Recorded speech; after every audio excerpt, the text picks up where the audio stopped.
It's morphin' time!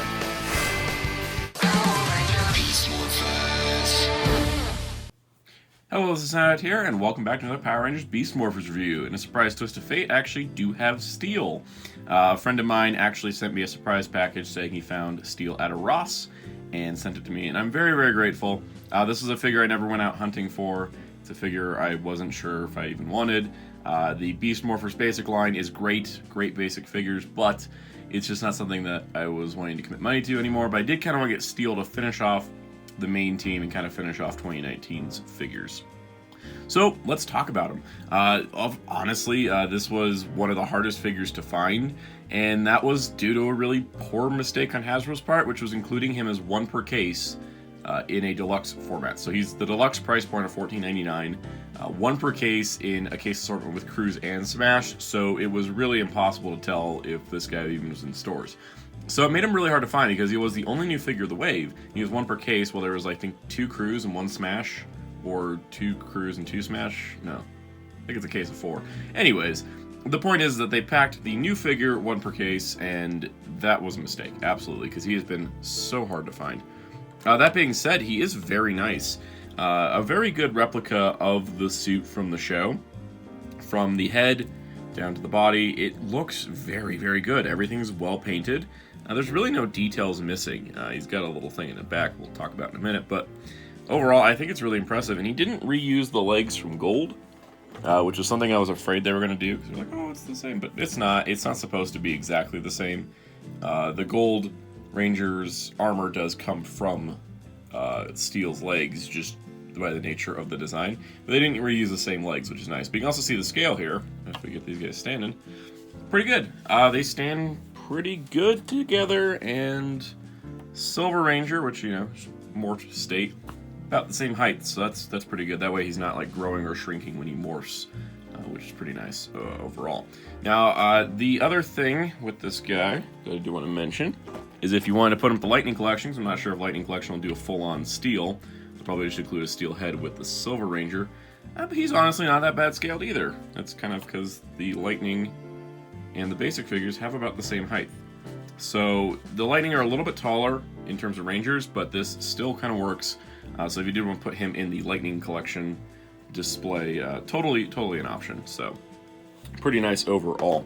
Now, taking a look at the articulation on this guy, actually fairly good. Unlike the other Beast Bots that came out in the deluxe format, he actually has full articulation. So he's got, you know, full ball joint, pretty good tilt side to side.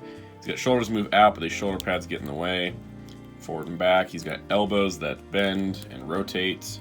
Hips that move out, forward, not so much back. Knees that rotate around. Pretty cool, pretty solid figure. Really nicely posable, honestly. For this kind of design, it's impressively posable. He does come with a few accessories. First up, he has the Striker Morpher. This is the same piece that came with the Gold and Silver figures, but is appropriate for him since with the Striker Morpher, you can actually replicate him morphing. This is kind of neat. And then also he comes with a Striker Saber, which he could, of course, use, but I'm personally going to give to the Silver Ranger since he didn't come with one of those. But yeah, the Silver Ranger didn't come with one of the Striker Sabers, so you couldn't have him matching Gold with the Sabers, just only with the Morphers. So that's pretty nice. I think that was a good compromise to give, but the other, oh gosh, I didn't even notice, as I'm saying gosh. They didn't fully paint it. Now they don't match.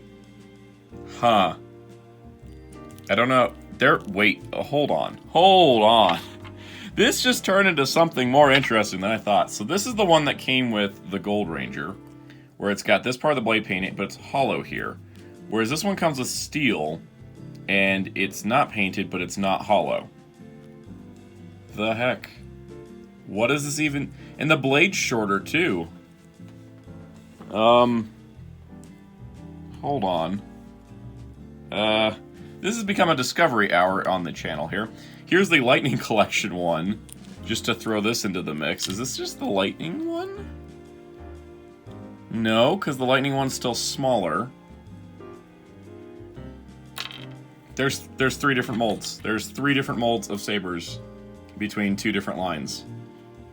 That usually doesn't happen. That probably shouldn't happen. Now they don't match. Darn it.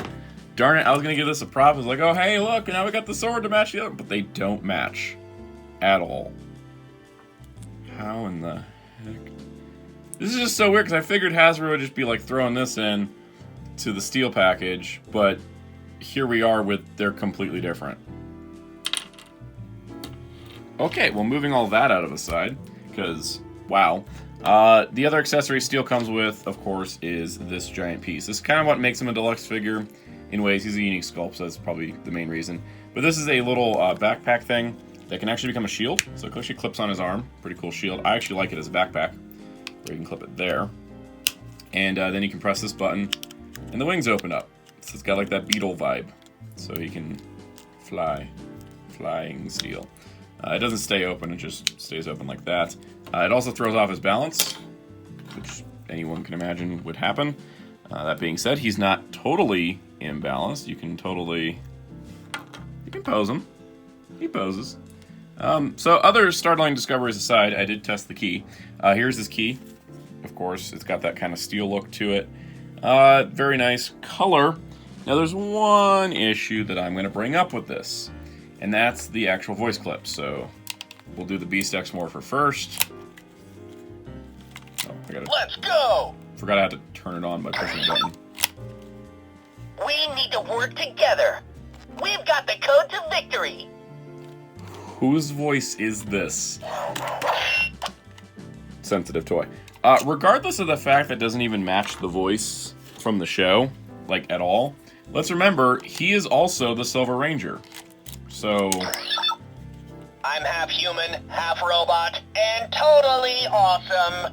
Beast Morphers, let's go! So if that's the voice for that, and this is the voice for here... We need to work together. Not even the same, maybe the same voice actor, but why does he get modulated when he morphs? This doesn't make any sense, and just for the record, here's the Beast X King Morpher, the technical upgrade, and... It's Morphin' time!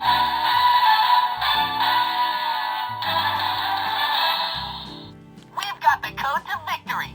We need to work together.